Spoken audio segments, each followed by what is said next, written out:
Apologize for that technical hitch. Listen, we are talking about healthy living here on the program.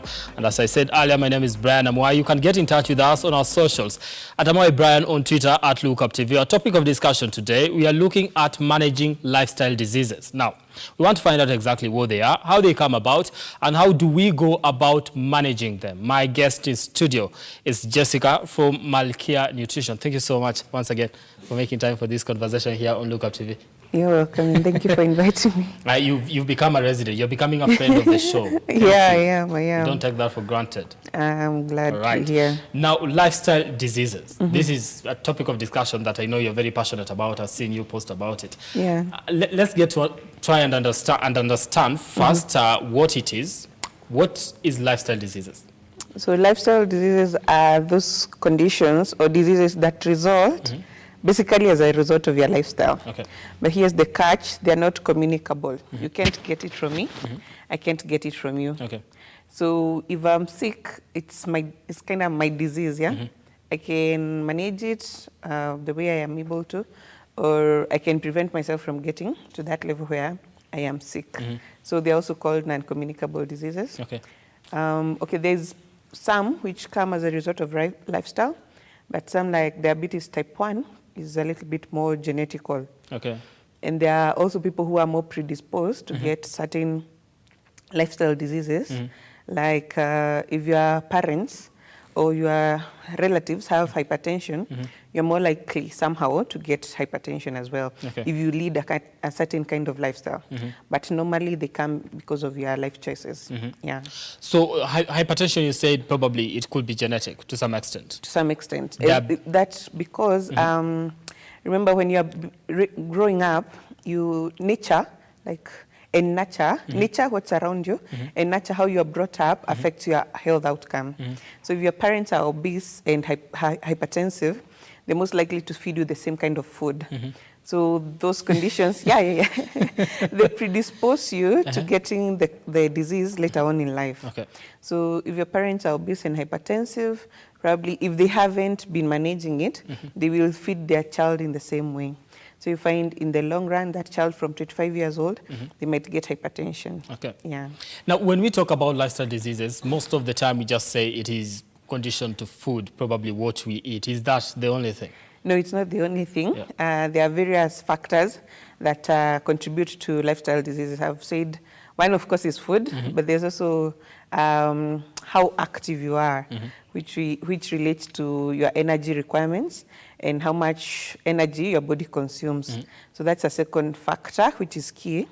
So if you are active, you are exercising, if the kind of work you do is manual or heavy, that also determines your health outcomes. Okay. For example, say a big percentage of Kenyans work in offices or at home, and well, a certain percent work in blue-collar jobs. So those who work in blue-collar jobs, let me just say specifically, like construction or house cleaning, they require a little bit more energy for their daily needs, as opposed to someone who is sitting in the office all day. So if these people are fed the same amount of food on a daily basis, their health outcomes will be different. Because this one who is sitting in the office is consuming less energy, that's storing more. And the other one in the construction industry is is using more energy, that's storing less. So you find this one is lean, this one is tending to gain weight. Okay. Yeah. So listen, I could be somebody who loves to eat, but I'm not that active. Probably my job does not allow me to be that active. But I don't work in a construction site, or I don't move around 24/7. I get to sit pretty in an office, look at my photo there, touch on a computer here and there. So that is 8 to 5 kind of jobs. Then go home, sit in traffic and all that. But I have a very big appetite. Is that a risky? Do I stand a risk of getting a lifestyle disease? You do stand a risk. You do, but there's also that factor that comes into play. What? Your metabolism. Like how does your body actually use the energy you give it?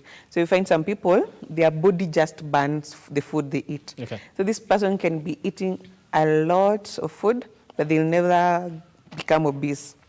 those lucky ones, yeah? Maybe you have seen a friend or colleague who they eat a lot, but they never gain weight. Okay. Oh, it's not. I've gotten to interact with people like that. Unakula sana na mbona upati mwili? Yeah.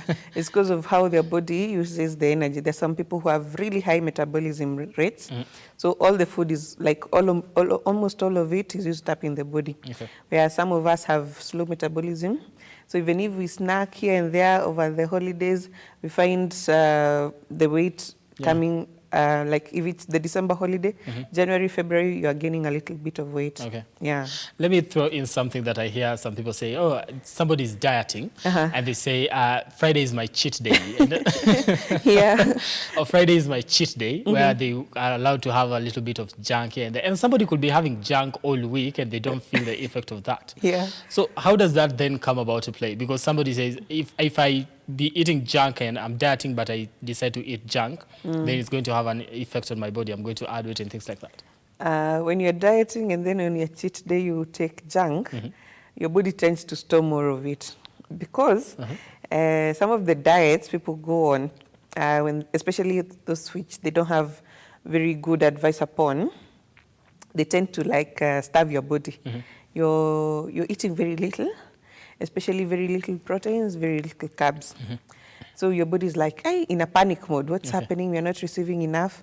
We need to put in measures to store anything we can when it comes through. Okay. And then on Friday it comes through. So most of it will be stored because the body is anticipating, hey, over the next 2 days or 3 days, we will not be having this. Yeah, we won't be having this. So you find that person might not lose weight. And unless the diet they are using is well planned and they're not necessarily snacking on junk food. They can snack on sweet foods, but not necessarily junk. Yeah, like you can eat cake, yes, but not like a whole cake. You eat a piece. Maybe you take something that is a little bit more filling, more fiber. So your body receives the energy it needs and it won't store as much. Okay. For example, if you break a diet or your cheat day and you're having something like carrot cake, you won't eat so much of it. You will enjoy the sweetness and everything, but you won't eat so much of it. And that piece that you take has a lot of fiber from the carrots. Okay. Yeah. So in these cheat days and in this dieting, people need to be very well advised and actually have a good plan. What does a good plan look like so that when somebody says, but this is my cheat day? Because I've experienced people who say, Friday is my cheat day. And 2 days later, they're like,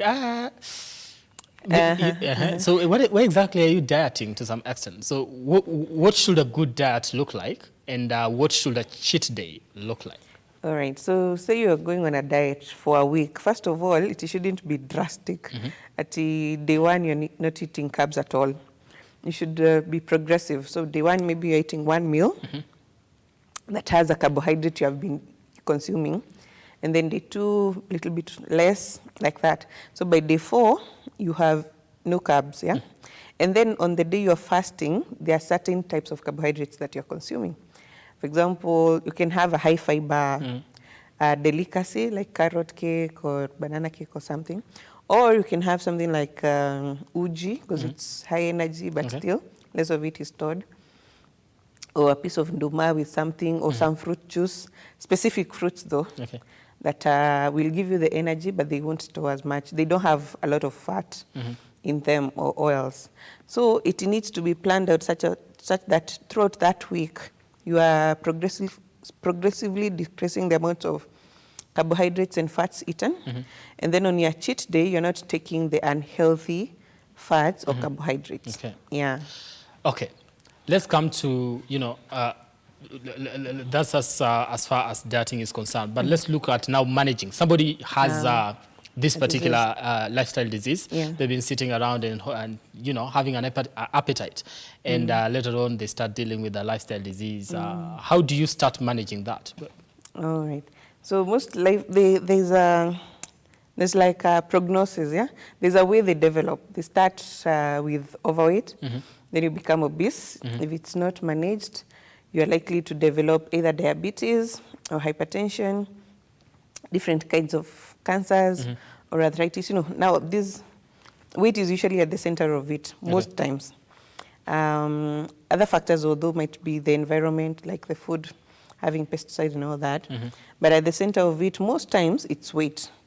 So if now you have noticed that you're gaining too much weight, you need to manage it at that point, the best thing to do is to cut down on what you're eating. The carbohydrates and the sources of fats or oils. So if you're noticing maybe given your height, your body mass index is going beyond 25, it's approaching 30.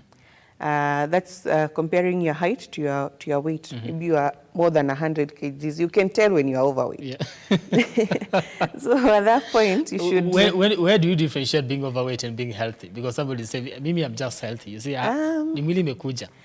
most times when you're overweight or obese, the fat accumulates around your midsection. Okay. Something we call morbid obesity. So you can find someone who is not looking so bad, but they have a big tummy, whether men or women. Nowadays, you can't even differentiate. It is so tragic. You find men and women are all gaining that morbid obesity. But you can find someone who's just getting a little bit of fat, but they also have a lot of muscle. That might be healthy, depending also on their goal. Maybe someone wants to gain some more muscle, and they have to eat more because your body can't just build muscle. It will store fat and make muscles as well. So there is a distinction. Of course, there's that index that is global, but you can tell, when you look at someone, you can tell this person is gaining more muscle than fat, but this one is just generally fat. So when it goes beyond being overweight. Overweight is between, on that index is between 25 and 29.9. So if your body mass index lies there, you are overweight, and we try to help you manage.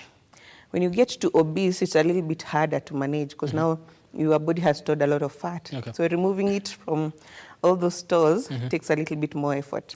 So this person has to cut down on their food intake and start exercising. Because exercise now draws out that stored fat or cholesterol from the body cells, and then it's metabolized to a form of glucose that the cells uses. So it's now reversing because how you gain weight is too much sugar stored as cholesterol in fatty cells under your skin. So now you are reversing that process, which is hard. So you need to exercise. They say gaining it is easier, but losing it is hard. It's hard because even like on the cellular level, it's hard to remove those stored fat molecules and metabolize them back to glucose. So that's why you need to cut down on what you're eating so that your body can use the stored sources and then increase your exercise levels. So your energy requirements are higher and your body can actually draw out those stored lipids and everything. Let me ask you something, and this it just came as you're talking. I watched some documentary some time back, and it was about people who are very, very obese. And it was like you can't starve yourself because it's also risky. Because you're looking at losing weight, but you can't starve yourself. You need to have something. Why is that the case? The principle I explained about your body going into a panic mode and trying to, like when it knows you are not receiving food, it will panic before it thinks, oh, we have some stored fat sources. So because your brain, your liver, your heart, your kidneys, they use glucose. That is the first form of sugar that is digested from the food. Before your cells go to use, it is how it happens. Your body will first use glucose, then energy from proteins, then energy from fats. So if you're not having glucose and you're not having fats from the diet, it will be hard for the body to think of using the fats. And then also these fats require a lot of energy to break down. So if you are starving yourself, your body is not able to function. You can have low blood sugar. That means, it means a lot. It means your heart is not able to pump blood to the organs, your brain is not functioning as it should. Everything is not happening as it should. You can even have a heart attack. Especially if you're that obese, and then you are not eating.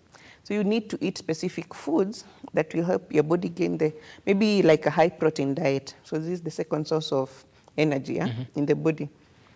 So you take a high protein diet, such that as these proteins are being digested, some energy is being drawn out to digest them from the stored cells. Okay. So that's why you find something like a keto diet. Keto diet was meant for, it wasn't meant for weight loss, but it can be used for weight loss because now when you are on a high protein diet, more energy is required to digest those proteins, to break them down to amino acids, then to a form of glucose that can be used in the body. Okay.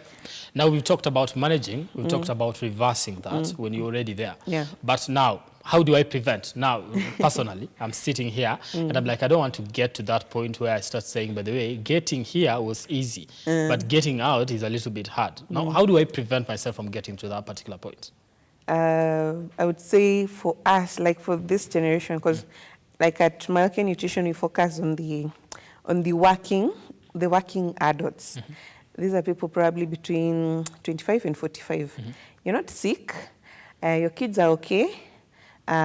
Maybe your parents have some condition, but you yourself, you're not sick, but you're becoming lazy. You're eating more frequently, out more frequently, and all those lifestyle changes. So what we're trying to help us understand is that as a working adult, you need to change your dietary habits. Don't be swayed by the trends. Yeah, don't be swayed by the trends. And it's also a little bit psychological. You find that some of us were not really deprived, but we didn't grow up with processed foods. We didn't have sausages or bacon or even bread or cake and such. Ngwashe, nduma, yes. And what else can I remember? Cassava, yams, ugali ya jana for breakfast, all that. That was a breakfast. That's typical. That's true. So you find that when you start working and you're earning money and you're having a young household, now you want your kids to have what you didn't have. So it's a little bit psychological. And as they have that, you're also eating it. Do we change that mentality of, if you didn't get it, then give it to them? That's exactly what we do. That's what we should change. That's what we are trying to help people understand. Your parents did you good. Okay, they didn't have the ability, but they still helped you because you're not sick. But if you give these highly processed foods to your kids, they are most likely to become sick. Then that will become another generation of sick individuals.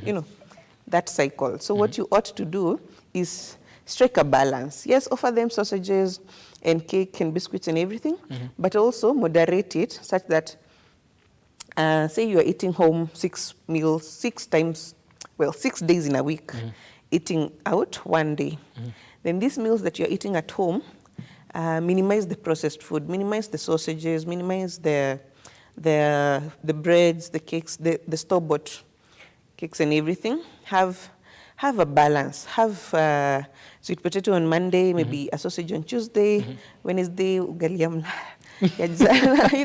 mix it up such that it's balanced. Now that will be for your household, for you and your kids. Then talk to your parents, because also now you're sending money home. They also want to buy the sausages and everything that they didn't have. Talk to them and help them understand, yes, you didn't have it, but have it in moderation. Don't buy all the fruit juices and stock up your fridge with just processed foods. Have a balance. Today, eat your traditional vegetables. Tomorrow, you can eat something different, like maybe some animal protein like chicken or fish or whatever. So strike a balance. Don't change everything drastically from traditional, the way we used to eat in our childhood to now a highly processed diet. Because that's the tragedy that we are having in many young households. Yes, and I think when you speak, I remember where I come from and the kind of people you're raising. And I just, when you prepare something that is not modern to some extent, for lack of a better word, they don't have an appetite for that. So they want a lot of processed food and something that is home, meal made at home and very well, made. It's not something that they prefer. So, that's true. The other thing about processed foods, they are very sweet. They're very sweet. And then they are, it's also a little bit, because I've worked in the food industry, the food processing industry, and there are some things that will keep drawing you back. Some things that are incorporated with the food that keep drawing you back to that particular brand. That's why they taste different. like a sausage from Farmer's Choice and a sausage from Tani will taste different. Yeah. So there is something that attracts you to a certain product. And it also sends a signal to your brain, tells the brain, this is a good thing, we should do more of it. Yeah, we should It's something addicted to yeah, some extent. To some extent, but I don't wanna bash the food industry. So what you need to do is like keep looping such that your brain does not get used to a certain taste. So change oftenly, and then yes, have the processed food, have the yumminess and everything, but change from time to time. Okay. Also, just plan your meals. Like, I think nowadays every household should be able to plan their meals for a week, at least for a week. Yeah, so that you can know, yes, today you're having ugali fish, tomorrow you'll have veggies, you know, like that, such that... Oh, and that should be every week. Whatever I had on Monday should actually be what I'll be having next Monday. Probably, yeah, then you can change it after a month, then have it differently. That's, I know most... when you were starting out as nutritionists, people just knew us for that. We are the people who just cancel meat from your meal plans. But nowadays we have evolved from that. We are able to help you incorporate the meat, but in a healthy way. Awesome. Yeah. Now that you mentioned that, I think I've been living healthy to some extent. That's good. That's really commendable. Because I think they got to a time where we used to have a diet, not necessarily a diet, but a meal plan. Meal plan. Exactly on Monday, this is exactly what you're having on Tuesday, on Wednesday, Thursday, Friday, Saturday, all the way to Sunday. It was good because now when it's a day when you're enjoying whatever that meal is, been cooked, you're looking forward to that. But listen, advise somebody who likes eating ugali on a daily, because if they eat rice or any other thing, they feel like it's not working for them. Somebody says, if you're going to give me rice or spaghetti or anything that is not ugali, I feel like I'm sleeping hungry. And I'm speaking for my Luya brothers and sisters somewhere, because ugali is what it's the main food that we eat. So what you do is you vary what you're serving it with. Serve it today with some veggies, tomorrow with meat, like that. And then in between there, you can have a stew with something like ndoma. It's filling. I can attest that the level of satisfaction that you get from this stew, that is maybe has ndoma, is almost the same as when you have ugali with meat and veggies and avocado. Oh, okay. Because, you see, the reason why we love ugali, especially ile cold meal, is because nothing has been removed from it, as opposed to rice, which has been, the husk is removed and everything, and it's whitened. So you find... So what you're saying is I can have ugali from Monday to Sunday. But with different things. But with different kind of... yes. Then that works. You can, but you shouldn't. It's not that advisable. That's why I'm saying have a stew that is like will give you the same energy level and is still sweet. Okay. Still I feel full. Yes. Yeah. I think next week we'll be having on exactly how to plan a diet. Something like that. We can talk about that. Yeah, exactly. Now we want to take a short break. When we come back, what are we doing? We are preparing something. What do you have for us? We want to prepare a smoothie, just something you can have in the morning or as a snack during the day, and incorporate some of the healthy products that people keep asking me, how do you even use this? Yeah, just a simple recipe. All right, you had that. Don't go too far. We are coming back with that. It's all about healthy living and that smoothie. I think I'll be the first one to test it. Thank you so much. Continue engaging us on our socials. At my Brian on Twitter, at Lookuptv. The hashtag to use is The Morning Drift. We are also live on Facebook. We'll be able to sample your feedback as we continue with this conversation on matters healthy living. We talking about how to manage lifestyle diseases. Don't go too far. We'll be back in a moment.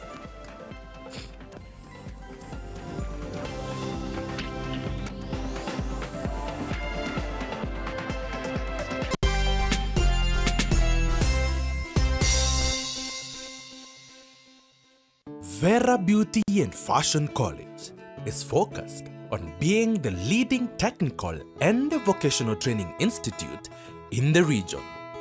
Our team possesses in-depth knowledge and extensive experience in the industry, offering thorough training in cosmetology, hairdressing, interior design, creative arts, training of trainers, nail technology, and fashion design. With branches in Nairobi, Thika, Meru, Eldoret, and now in Mombasa, our courses ensure that learners are completely equipped with knowledge, competency, and employability skills. Enroll today to be a part of a center of excellence.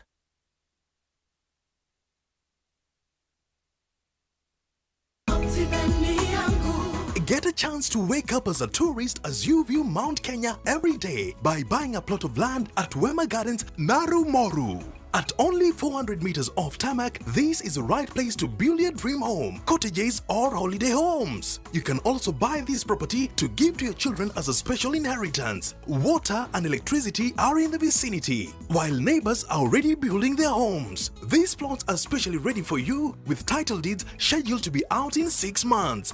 Buy a 50 by 100 plot of land at Wema Gardens for only 399,000 Kenya shillings. You can also pay for your plot through our friendly one-year installments plan.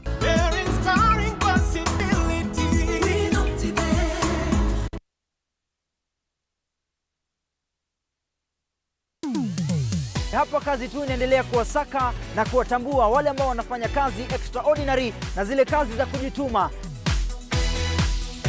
Biashara yote unaambiangwa, as long as you have a plan, you can do it. Our service is about kufurahisha the customer.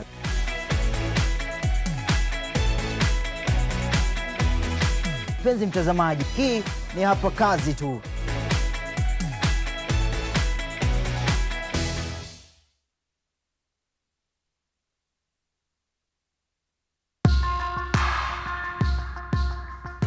Born a man, the society bestows tough responsibilities upon you. Lazima uwe mtu wa bidii, ukija kuoa lazima uwe ni provider. If you're not able to provide, that's a challenge. It takes a toll on a man. It takes someone who is strong enough to face it. This is Born a Man.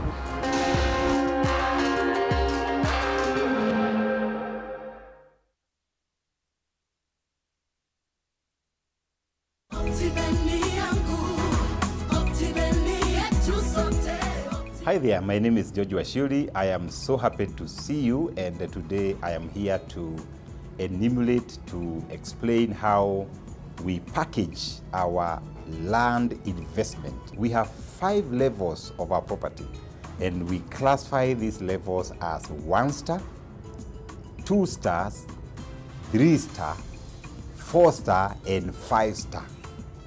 This is what we mean, that if you buy a property that is 1 star with Lookuptv, one of the things that is evident, the property is cheaper, is below $500,000. And this particular property is basically bare land. We only do subdivision, put the beacons, and then produce titles. The second level, we call it 2 star. This is prime land, whereby we grade the roads, we put a marking fence, do the beacons, and produce titles. The third level, we call it 3 stars. This 3 star is value added plots. We do the malam, we do the water, we do the mesh fence, and there's a caretaker on site. The fourth level is 4 star. 4 star is ready to build development. We do very nice maram roads, we plant the trees, we put the water tower, we also put a caretaker on site, and finally, the 5 star.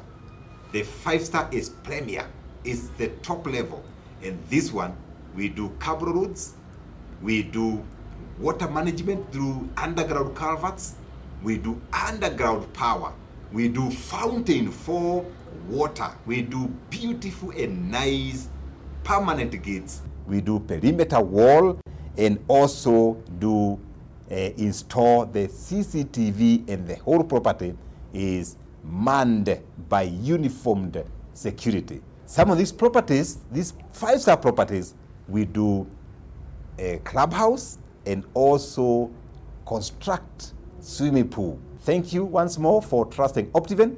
We value you. We are at Absa Plaza, 14th floor and 15th floor.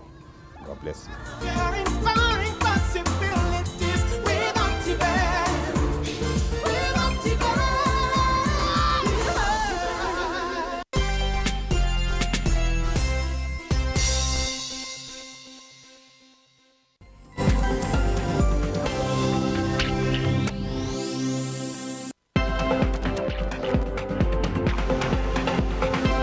You're all going to judge me, so we are not doing that.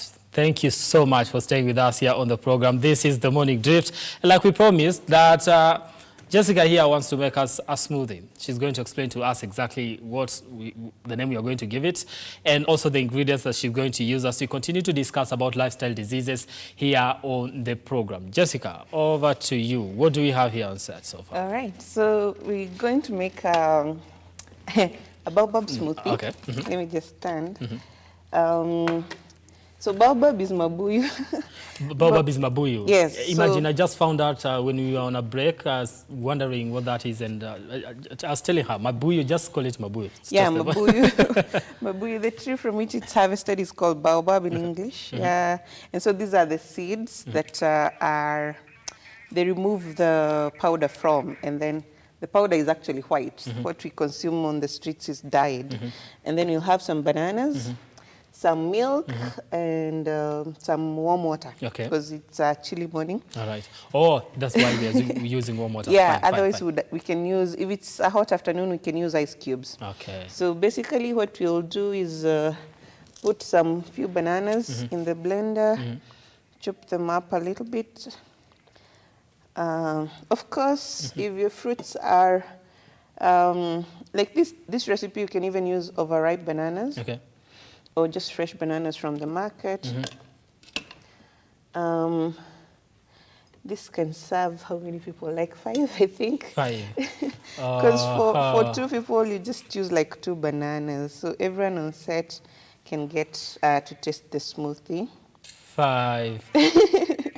5 is a good number. Yeah. 5 is a good number. We can go with 5. All right. All right. So why is this so important though? Like what's how do we get to do this? So why is it so important? Why do we do it? This is baobab is good for managing blood sugar because it helps to regulate the rate at which food releases glucose. Okay. We talked about glucose.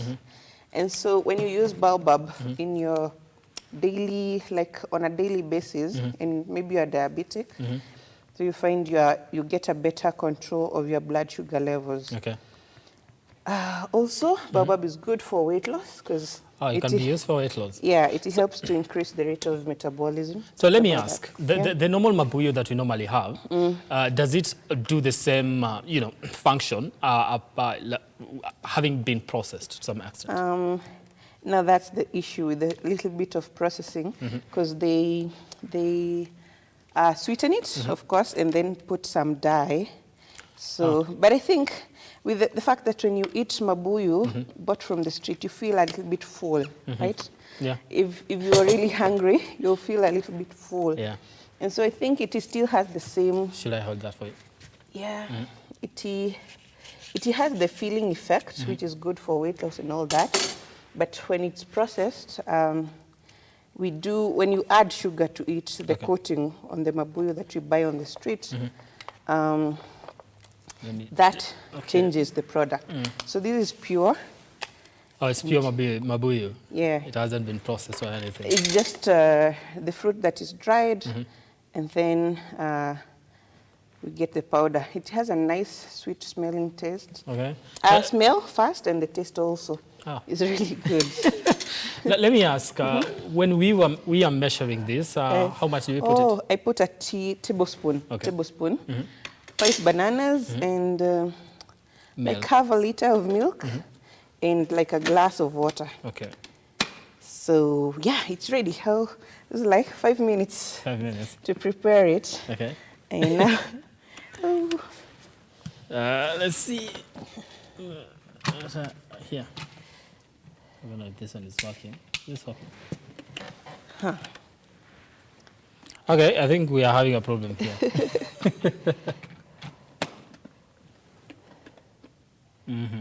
Oh dear. Oh, it hasn't locked, maybe. I don't know. It's locked.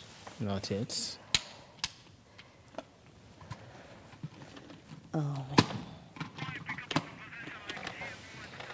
Okay, so, okay, this one is bringing a little bit of an issue. I have no idea what's wrong with this one. But as we continue with this one, just lifestyle diseases to the extent of it as we try and see whether we can actually fix it. Yeah. So when do we have this particular smoothie? We can have it as a 10 o'clock snack or a 4 o'clock. And also for breakfast, like here I had some banana cake. So if this is my breakfast, I'll have the baobab smoothie with some banana cake. Okay. It's homemade, so it's a filling diet. It's a filling meal. All right. From the baobab, as I explained, it helps your... So that's a banana cake that we can actually take with the smoothie? Yeah. Okay. That's was the intention, to take it with the smoothie.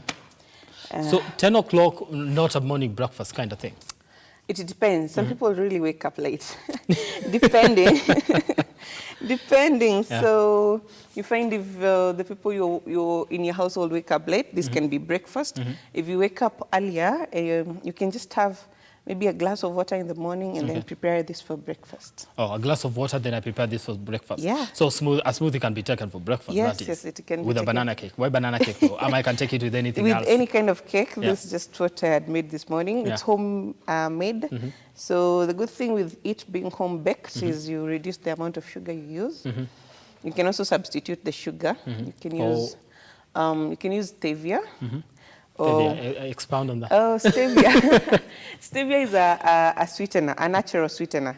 Actually, you use very little of it to replace sugar in your diet. Okay. So again, for someone who is diabetic or wanted to lose weight, stevia is a good alternative for preparing your drinks or cake.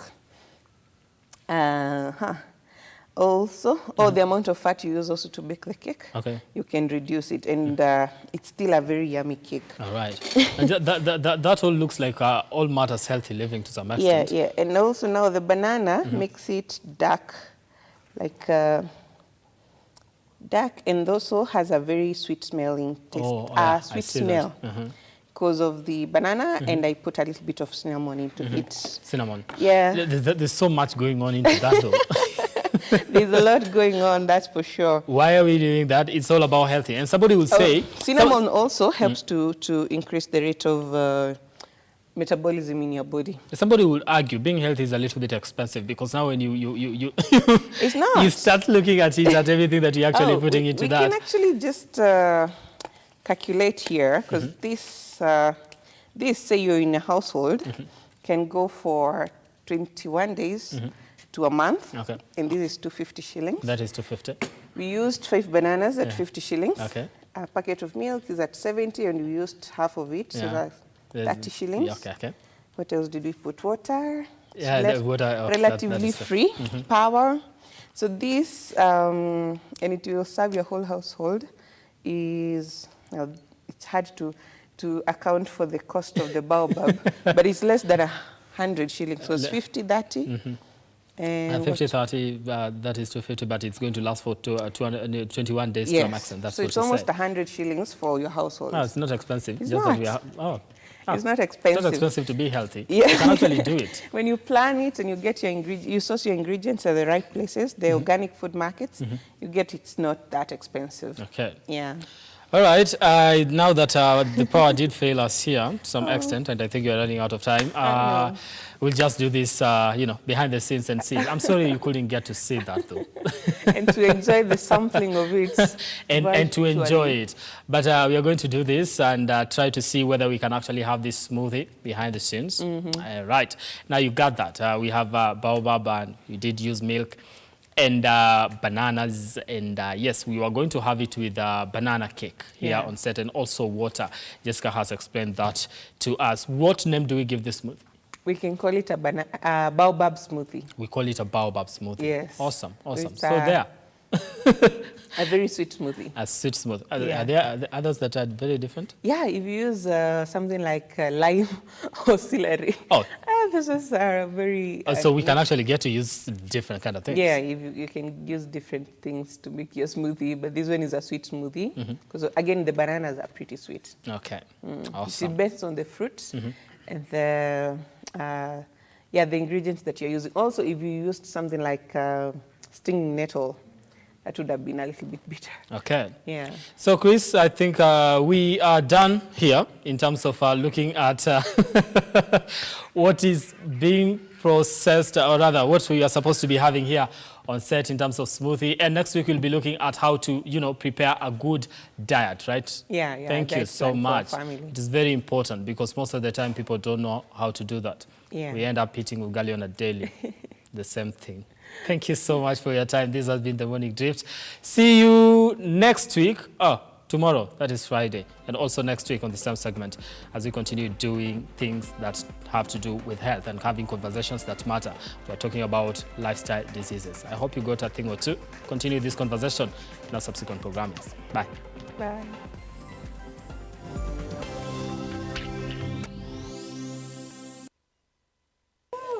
Yeah? What happened to this though?